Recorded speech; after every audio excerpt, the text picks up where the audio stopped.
नमस्कार। संतोष की रिपोर्ट में आप सबों का स्वागत है। और आज हम संतोष की रिपोर्ट में अमित शाह के 2 दिवसीय बिहार दौरे की हम चर्चा करने जा रहे हैं। वो दौरा जिस दौरे के सहारे वो अपने कार्यकर्ताओं को, मतलब बीजेपी के कार्यकर्ताओं को चार्ज करना चाहते थे। तो क्या वाकई में 2 दिनों की इस यात्रा से बीजेपी के कार्यकर्ता चार्ज हो गए हैं? बड़ा सवाल है, क्योंकि आज अररिया में उन्होंने जो भी बातें कही हैं और जिस तरीके से कही हैं, एक बड़ा संकेत है। कहा ये लोग 225 पार के नारा लगा रहे थे। शाह ने कहा बस 160 दे दीजिए, हम बिहार को बदल देंगे। क्या है ये माजरा 225 से 160 आने का? देखिए, जो लगातार सर्वे रिपोर्ट आ रहे हैं, कल भी एक रिपोर्ट आया है जिस रिपोर्ट में साफ साफ संकेत है कि शाहाबाद और मगध के इलाके में एनडीए की सीट में बढ़ोतरी होगी, लेकिन इतना बढ़ोतरी नहीं होगी कि वो 2/3 बहुमत की तरफ बढ़ जाए। मगध में और शाहाबाद में थोड़ा का फासला है। भागलपुर किशनगंज सीमांचल का जो इलाका है, उस इलाके में इस बार भी महागठबंधन का दबदबा रहेगा। ये चंपारण मुजफ्फरपुर से ये जो इलाका है बेतिया तक, तिरहुत का जो इलाका है, उस इलाके में इस बार पहली बार आरजेडी महागठबंधन मजबूती के साथ चुनौती देते हुए दिख रहा है। और सबसे बड़ी बात जो सर्वे रिपोर्ट की है, जो नीतीश कुमार का सबसे बड़ा गढ़ माना जाता है,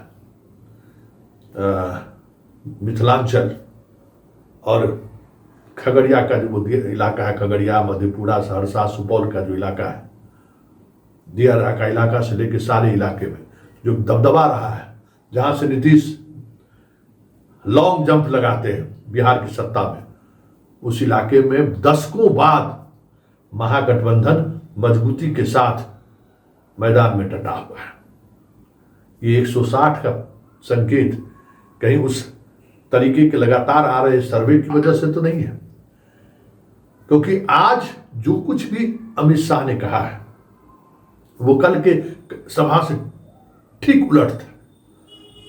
कल रात की वो बैठक और उस बैठक में हुए हंगामे और हंगामे के बाद अररिया पहुंचना और वहां पहुंचकर जिस तरीके से कार्यकर्ताओं को वो चार्ज करने की कोशिश कर रहे हैं और जो मुद्दा वो उठा रहे हैं, वो वही मुद्दा है जो 40 वर्षों से बिहार की सियासत में बीजेपी उठाती रही है। अब इनको 2/3 बहुमत दे दिए तो हर एक घुसपैठियों को ये बिहार से बाहर खदेड़ देंगे। बड़ा सवाल इसलिए तो है कि जनता क्यों इस बात को जुमला मान रही है, क्योंकि केंद्र की सरकार पिछले 11 वर्षों से है, बिहार में भी एनडीए की सरकार है, फिर भी जिस घुसपैठियों के सहारे ये सियासत साधने की कोशिश कर रहे हैं, एक भी घुसपैठी इनसे बाहर नहीं निकल पाए। तो क्या अब इनको बीजेपी की अपनी सरकार चाहिए? बात एनडीए की कर रहे थे कि 2/3 बहुमत चाहिए। अब 2010 में बिहार की जनता ने तो इन्हें दी ही थी।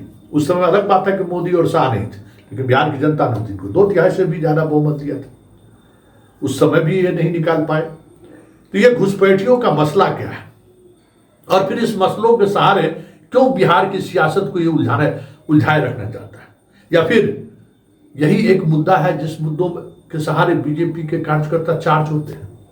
कई तरह के सवाल खड़े हुए हैं, लेकिन उन तमाम सवालों पर चर्चा करने से पहले जरा अमित शाह के उस भाषण को जरा सुनिए, जिस भाषण के सहारे कार्यकर्ताओं को फिर से मतलब पुराने जोश में लाने की कोशिश करते हुए दिख रहे हैं। जरा सुनिए क्या कर रहे हैं शाह। पूरे बिहार से घुसपैठियों को खदेड़ देने का चुनाव। आप एक बार एनडीए को 2/3 बहुमत से जिता दो, मैं आपको वादा करता हूं, बिहार की पवित्र भूमि पर से ये घुसपैठियों को चुन चुन कर भगाने का काम भारतीय जनता पार्टी करेगी। हमारे लिए चुनाव एक कोसी क्षेत्र को हमेशा के लिए बाढ़ से मुक्त करने का चुनाव है मित्रों, बाढ़ से मुक्त करने का चुनाव। और इस बार बिहार वालों, आपको 4 दीपावली मनानी है। मालूम है 4 दीपावली कैसे मनाएंगे? चलो मैं बताता हूं, ध्यान से सुनो। पहली दीपावली तो प्रभु श्री राम जब अयोध्या वापिस गए उस दिन दीपावली के दिन मनानी है। दूसरी दीपावली कल ही मोदी जी ने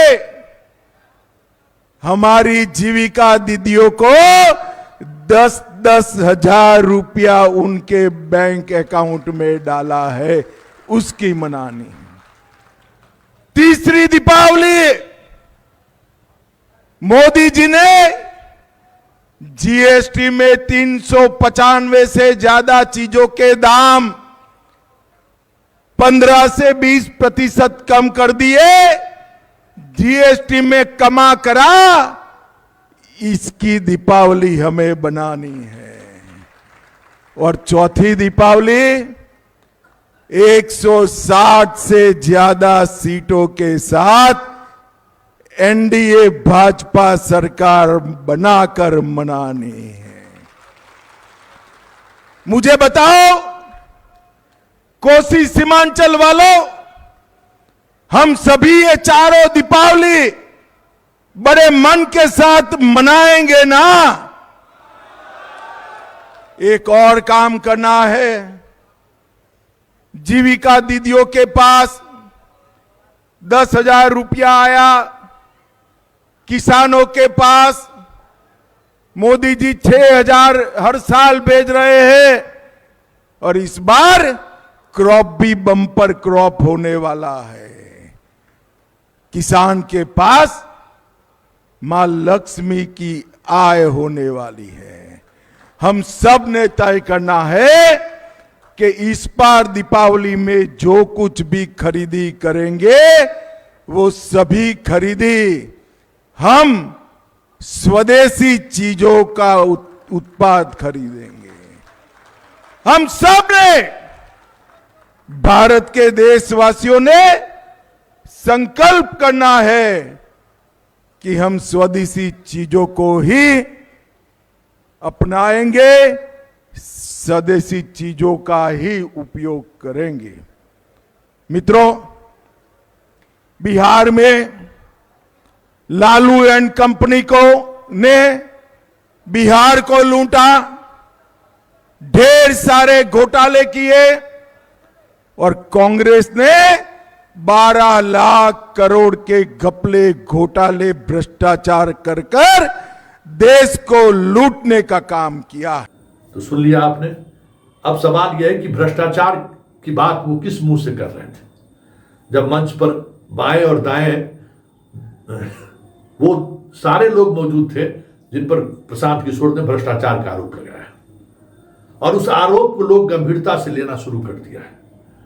तो फिर इस भ्रष्टाचार के मुद्दों के सहारे हमें नहीं लगता है कि ये अपने कार्यकर्ताओं को चार्ज कर पाएंगे, क्योंकि कार्यकर्ता भी मायूस हैं इनके चंद वर्षों के इस कार्यकाल में। वो भी थके थके से महसूस कर रहे हैं। मंत्री ने अपनी जेबें जरूर भर दी हैं, कार्यकर्ताओं की एक बात भी मंत्रियों ने नहीं सुना है। तो वो चार्ज का सवाल ही नहीं था।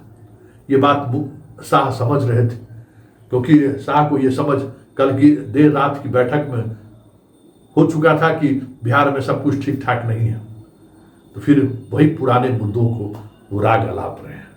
अब देखना दिलचस्प होगा कि इन मुद्दों के सहारे, या एक ही तरफ बार बार एक ही तरह का रोटी सेकने की जो कोशिश बीजेपी की तरफ से हो रही है, क्या उसके सहारे जो शाह की जो आखिरी इच्छा है 160 पार संभव है क्या?